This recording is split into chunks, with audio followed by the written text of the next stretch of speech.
चलिए बच्चों, तो यहाँ पे देखते हैं हम लोग क्वेश्चन नंबर 7 में क्या दिया हुआ है। यहाँ पे क्वेश्चन नंबर 7 में यहाँ पे दिया हुआ है एक चार्ज क्यू है, ठीक है, जो कि प्लेस किया गया है centre of the lining joining two equal charges. तो यहाँ पे दो इक्वल चार्जेज है, ठीक है, ये कैपिटल क्यू और ये capital Q at the centre of line joining, यानी इसके सेंटर पे ये यहाँ पे एक चार्ज को रखा गया है क्यू, ठीक। The system of the three charges will be in equilibrium if Q is equal to, यानी इस Q की क्या वैल्यू हो कि ये पूरा सिस्टम आपस में क्या हो, इक्विलिब्रियम हो। इक्विलिब्रियम का मतलब नेट फोर्स क्या हो, जीरो हो।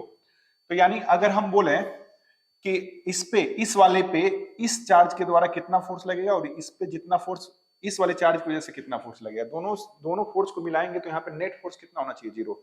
चाहे वैसे ही यहाँ पे इसकी वजह से यहाँ पे और इसकी वजह से यहाँ पे नेट फोर्स क्या आना चाहिए, जीरो। वैसे यहाँ पे इसकी वजह से यहाँ पे, इसकी वजह से यहाँ पे क्या होना चाहिए, नेट फोर्स जीरो। तो इसको बोलेंगे कि सिस्टम, मेरा पूरा सिस्टम क्या है, इक्विलिब्रियम में है।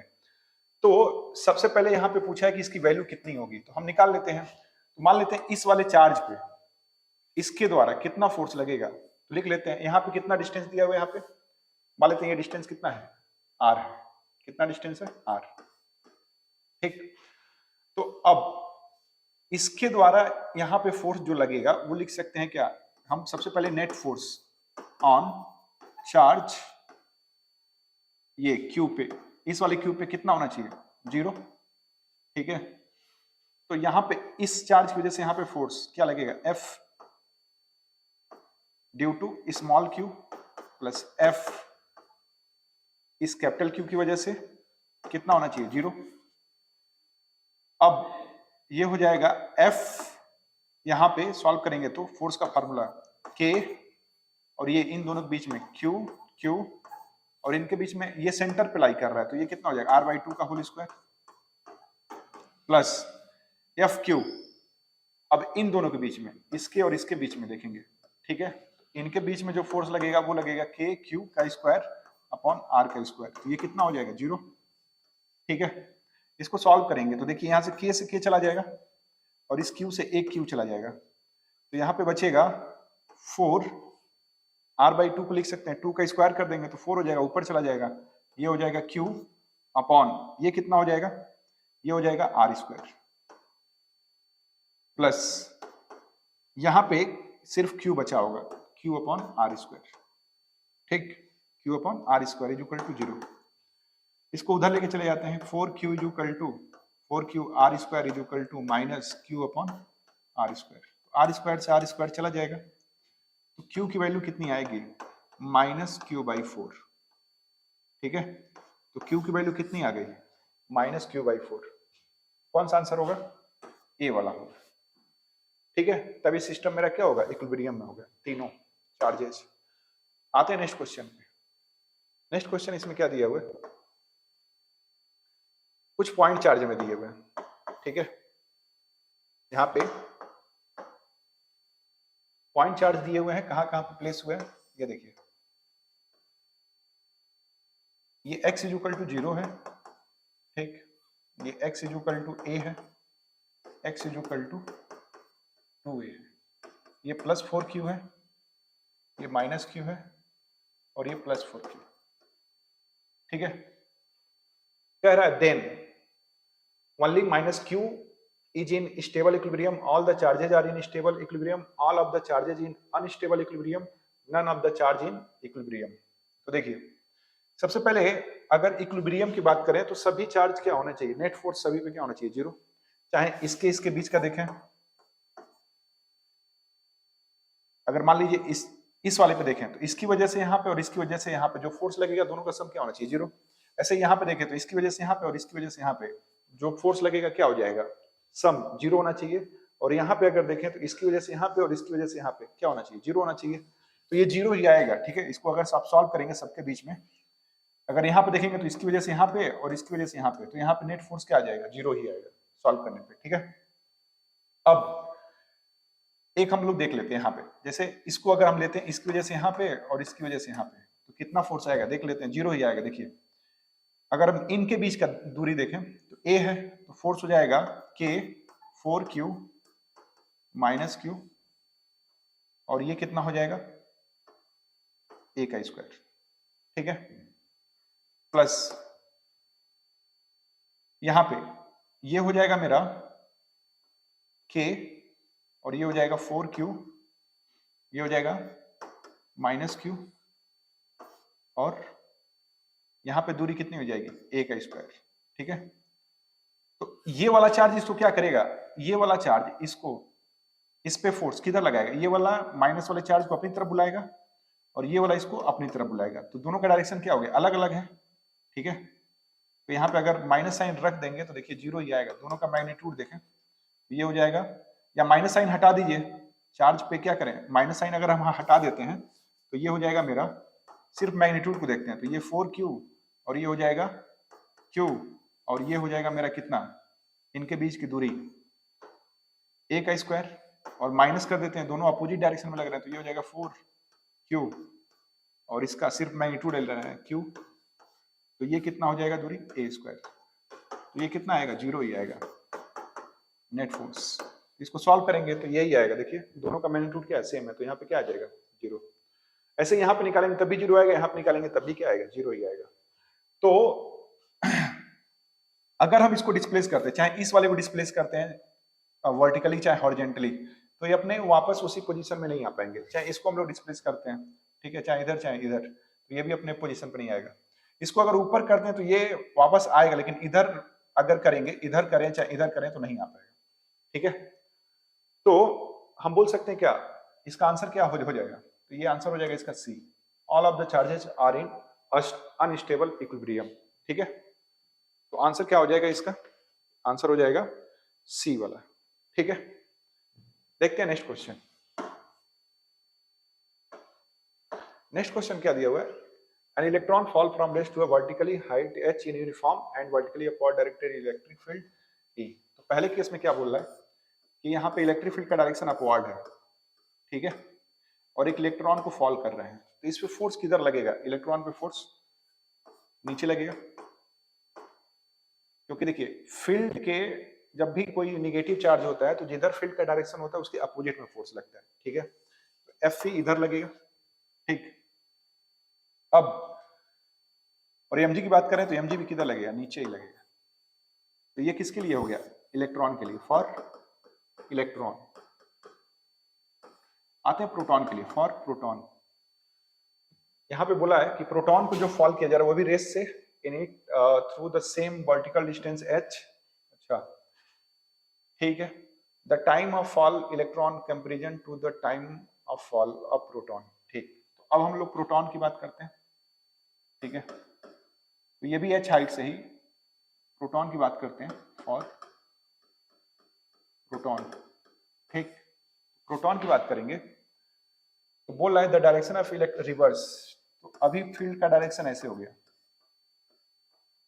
ठीक है, ये किसका डायरेक्शन है, फील्ड का, यहाँ पे भी ये किसका डायरेक्शन था, फील्ड का।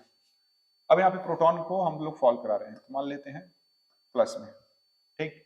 तो जब भी पॉजिटिव चार्ज होता है तो जिधर फील्ड का डायरेक्शन होता है उधर ही फोर्स लगता है, तो यहाँ पे जो फोर्स लगेगा इस पे वो इलेक्ट्रोस्टैटिक फोर्स किधर लगेगा, नीचे, और mg भी क्या होगा, नीचे, तो ये किसका, ये मास ऑफ प्रोटॉन होगा और यहाँ पे क्या होगा, मास ऑफ इलेक्ट्रॉन, ठीक। ये कंडीशन हमें दिया हुआ है और इसको भी सेम हाइट से ही फॉल करा रहा है, ठीक है, इसका भी हाइट क्या है, फॉल करने का h ही वाला था, ठीक, और ये भी सेम हाइट से फॉल कराया जा रहा है, कितना, h। तो the time of fall of the electron in comparison to the time of fall of proton, ये हमें निकालना है। तो एक बात बताइए, हमें पता है F इक्वल टू क्या होता है, QE, और F इक्वल टू होता है MA, तो A इक्वल टू क्या हो जाएगा, QE बाई M, एक्सेलरेशन आ गया, h हाइट से गिराया जा रहा है, तो वर्टिकली जब गिरा तो h इक्वल टू क्या होता है, ut plus half gt square, ठीक। इनिशियली रेस्ट से स्टार्ट है, ठीक है, रेस्ट, तो ये जीरो हो गया, तो h इक्वल टू कितना हो जाएगा, 2, ये 2 इधर आ जाएगा, ठीक, 2h equal to gt square, 2h upon, और यहाँ पे एक्सेलरेशन g ना लेके यहाँ पे एक्सेलरेशन हम लोग ले रहे हैं, ठीक है, यहाँ पे ये वाला एक्सेलरेशन q बाई m, ये हो जाएगा हाफ, और एक्सेलरेशन की जगह पे आप at स्क्वायर ऐसे लिख सकते हैं, ये हो जाएगा h हाफ, और a कितना है यहाँ पे QE बाई m, और ये क्या हो जाएगा t स्क्वायर। ठीक, इसको सॉल्व करेंगे तो ये हो जाएगा 2HM अपॉन QE, और ये क्या हो जाएगा यहाँ पे t, और ये रूट में आ जाएगा। यहाँ पे g को हम लोग हटा देते हैं, नेगलेक्ट मानते हैं, तो एक्सेलरेशन यहाँ पे ये टाइम जो होगा, यहाँ पे टाइम जो प्रोपोर्शनल होगा मास के, वो कैसे प्रोपोर्शनल होगा रूट m के। ठीक है, तो टाइम किसके प्रोपोर्शनल होगा यहाँ पे रूट m के, यानी जिसका मास ज्यादा होगा उसको टाइम क्या लगेगा ज्यादा लगेगा। ठीक है, तो कौन सा आंसर होगा the time of fall of electron in comparison, किसका मास ज्यादा होता है प्रोटॉन का या न्यूट्रॉन का इलेक्ट्रॉन का। ठीक है, तो हम बोल सकते हैं यहाँ पे जो मास होगा प्रोटॉन का कितना होता है 1.67 इंटू 10⁻⁻27, यानी प्रोटॉन का मास ज्यादा होता है और इलेक्ट्रॉन का मास क्या होता है कम होता है। ठीक, तो इसका आंसर क्या हो जाएगा ए वाला हो जाएगा। ठीक, the time of fall of the electron in comparison to the time of fall of proton क्या होगा स्मॉलर होगा। ठीक, क्योंकि उसका मास क्या होता है कम होता है, तो टाइम पीरियड भी इलेक्ट्रॉन का क्या लगेगा कम लगेगा। आते हैं नेक्स्ट क्वेश्चन पे। नेक्स्ट क्वेश्चन हमें क्या दिया हुआ है, एक टॉय कार है मूव कर रहा है on a frictionless horizontal plane surface under the influence of uniform electric field due to the force QE, its velocity increases 0 to 6 metre पर सेकेंड। ठीक है, मान लेते एक कार है वो मूव कर रहा है, यहां से स्टार्ट किया मूव करना। ठीक, और उसकी वेलोसिटी हो जा रही है 1 सेकेंड के बाद, 1 सेकेंड के बाद उसकी वेलोसिटी यहाँ पे आके कितनी हो जा रही है 6 मीटर पर सेकेंड। यहाँ पे पहले 0 था उसकी वेलोसिटी। ठीक, और यूनिफॉर्म इलेक्ट्रिक फील्ड में घूम रहा था, तो पॉजिटिव चार्ज है तो फोर्स भी इधर ही लगेगा। यानी अगर हम यहाँ पे एक्सेलरेशन निकालें तो एक्सेलरेशन आ जाएगा v equal to u plus 80, initially rest में था और वेलोसिटी फाइनली कितनी हो गई 6, तो कितने टाइम में हुआ है 1 सेकेंड में, तो एक्सेलरेशन कितना आ जाएगा 6 मीटर पर सेकेंड स्क्वायर, यानी यहाँ पे एक्सेलरेट करेगा 6 मीटर पर सेकेंड स्क्वायर से। फिर क्या हो रहा है due to the force QE its velocity increases from 0 to 6 in 1 second, at that instant the direction of field is reverse. अच्छा, इसके बाद से जो डायरेक्शन ऑफ फील्ड था वो क्या हो गया रिवर्स हो गया, reverse the car continue to move for 2 more second under the influence of this field. अच्छा, फील्ड जितना था उसी को हमने रिवर्स कर दिया, तो जितना चला था उतना और चलेगा, उतना चलने के बाद उसकी वेलोसिटी कितनी हो जाएगी 0 हो जाएगी, यानी 1 सेकंड के बाद इसकी वेलोसिटी क्या हो जाएगी 0, क्योंकि same magnitude of field apply हो रहा है अपोजिट डायरेक्शन में, तो यहाँ पे क्या हो जाएगा 0, इसकी वेलोसिटी 0 हो जाएगी। ठीक, अब ये यहाँ से क्या होगा 1 सेकंड के बाद 2 more सेकंड बोला है, तो यानी 1 सेकंड बाद फिर से ये चलेगा तो यहाँ पे कहीं आ जाएगा। ठीक, 1 सेकंड में, और जब इस डायरेक्शन में मूव करेगा तो फील्ड भी इधर ही है, चार्ज भी इधर ही, तो यहाँ पे एक्सेलरेट करेगा, और यहाँ पे वेलोसिटी कितनी है 0। ठीक है, तो यहाँ पे वेलोसिटी 0 है, तो यहाँ पे वेलोसिटी कितनी हो जाएगी 6 मीटर पर सेकेंड। सेम सिमेट्री से बोल सकते हैं ऐसे कि 0 था, यहाँ पे लगा सकते हैं टाइम, तो यहाँ पे वेलोसिटी हम लोग निकाल सकते हैं। एक्सेलरेशन कितना हो जाएगा, यहाँ पे एक्सेलरेशन निकालेंगे तो एक्सेलरेट करेगा अब कितने से 6 मीटर पर सेकेंड स्क्वायर से, निकाल सकते हैं यहाँ से v equal to u plus 80 से। ठीक है, तो ये हमारे लिए u हो जाएगा, ये v हो जाएगा, तो ये कितना हो जाएगा 6, और यहाँ पे एक्सेलरेशन निकालना है, टाइम कितना लगा 1, तो यहाँ पे क्या करेगा एक्सेलरेट करेगा, क्योंकि अभी अपोजिट डायरेक्शन हो गया। ठीक है, हमसे यहाँ पे क्या क्या पूछा है, हमसे यहाँ पे एवरेज स्पीड और एवरेज वेलोसिटी पूछा है। ठीक है, तो ये यहाँ से यहाँ तक इस वाले को हम मान लेते हैं, इस वाले को S1 मान लेते हैं। ठीक, A B C, A से B, A B ये हो गया B C, और ये मान लो ये D, तो A से B डिस्टेंस कितना होगा S1, S1 हो जाएगा मेरा UT plus half AT square. Initially rest में था, U यहाँ पे क्या है 0 है, तो ये आ जाएगा S1 हाफ 6, टाइम कितना लगा 1 का स्क्वायर, तो ये आ जाएगा मेरा कितना 3, तो आएगा 3 मीटर। ऐसे ही B से C, इसको S2 मान लेते हैं, तो S2 कितना हो जाएगा, अब यहाँ पे जो वेलोसिटी है इनिशियल वेलोसिटी 6 है, तो यहाँ पे 6 इनिशियल वेलोसिटी हो जाएगा, टाइम कितना लगा यहाँ से यहाँ तक 0 होने में, ये 1 प्लस हाफ और यहाँ पे रिटार्डेशन हो रहा है कितने से, यहाँ पे रिटार्डेशन होगा -6 और ये हो जाएगा टाइम कितना 1 सेकेंड। तो ये हो जाएगा मेरा x2, ये हो जाएगा 6 और ये हो जाएगा -3। 6 - 3 कितना आएगा 3 मीटर आ जाएगा। ऐसे ही यहाँ से ये वाला मेरा हो जाएगा S3, ठीक है। यहाँ से रिटर्न किया तो ये रिटर्न जस्ट कर दिया तो ये वाला डिस्टेंस मेरा S3 मान लेते हैं। S3 हो जाएगा मेरा UT।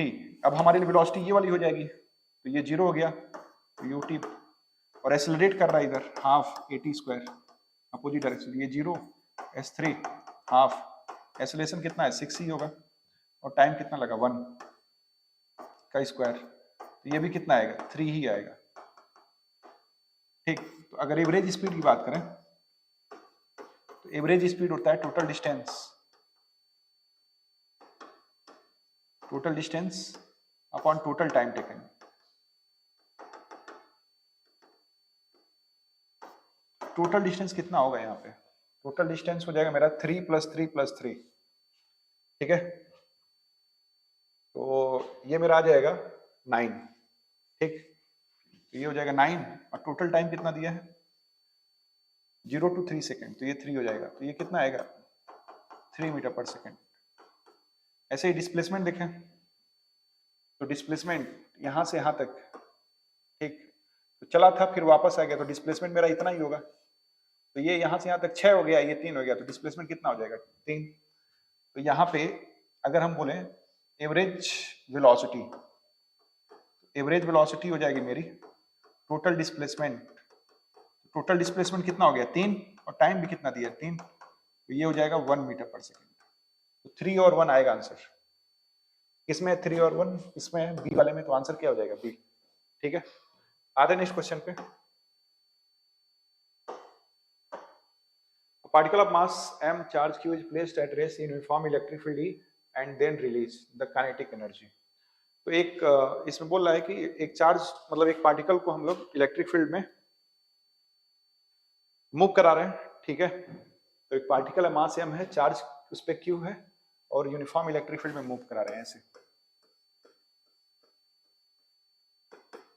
चार्ज q है पार्टिकल पे, ऐसे मान सकते हैं।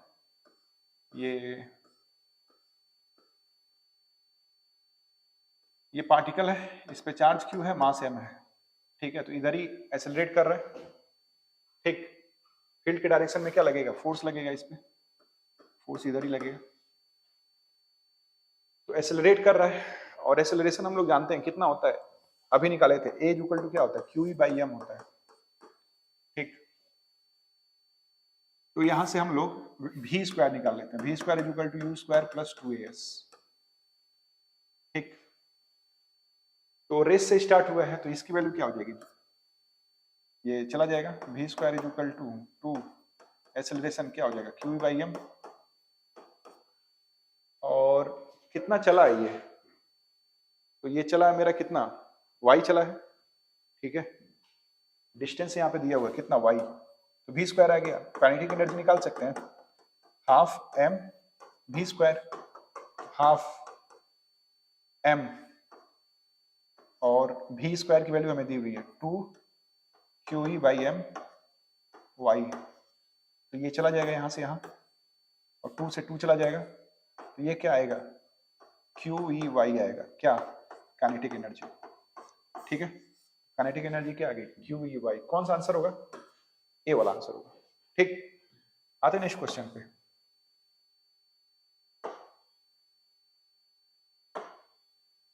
तो ये फील्ड लाइन का क्वेश्चन है, ठीक है। तो फील्ड लाइन का क्वेश्चन यहाँ पे क्या दिया हुआ है, देखिए here are the given figure electric field line of force due to two charge q1 q2 what are the sign, इसका हमें साइन बताना है।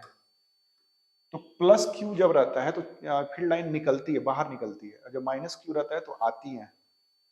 तो यहाँ पे देखिए सब आ रही है, यहाँ पे भी और यहाँ पे भी क्या हो रही है आ रही है, दोनों का जो साइन होगा वो क्या होगा निगेटिव होगा। कौन सा ऑप्शन होगा, both are negative, option C होगा, ओके, ठीक, थैंक यू।